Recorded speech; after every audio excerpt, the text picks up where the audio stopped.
Best movies to watch day 17 ప్రస్తుతం ఆహా మరియు ప్రైమ్లో స్ట్రీమ్ అవుతున్న one of the feel good and love story oriented movie ఓరి దేవుడు 2022లో రిలీజ్ అయిన ఈ మూవీ చాలా బాగుంటుంది.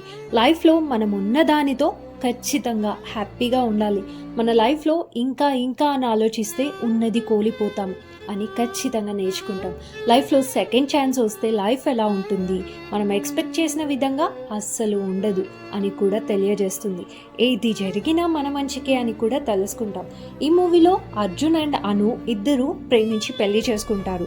కానీ వాళ్ళ లైఫ్ బాగానే ఉన్నప్పటికీ అర్జున్కి తన సీనియర్ని కలిసిన తర్వాత తన మీద ఫీలింగ్స్ వచ్చి అనుని వదిలేసి డివోర్స్ తీసుకోవాలి అనుకుంటాడు. అదే టైంలో తనకు ఒక టర్నింగ్ అవుతుంది. అప్పుడే లైఫ్లో తను అను లేకుండా ఉంటే ఎలా ఉంటుంది అనే ఛాన్స్ వచ్చినప్పుడు అనుని ఎంత కోల్పోతాడు, అను యొక్క ఇంపార్టెన్స్ని అర్థం చేసుకుంటాడు.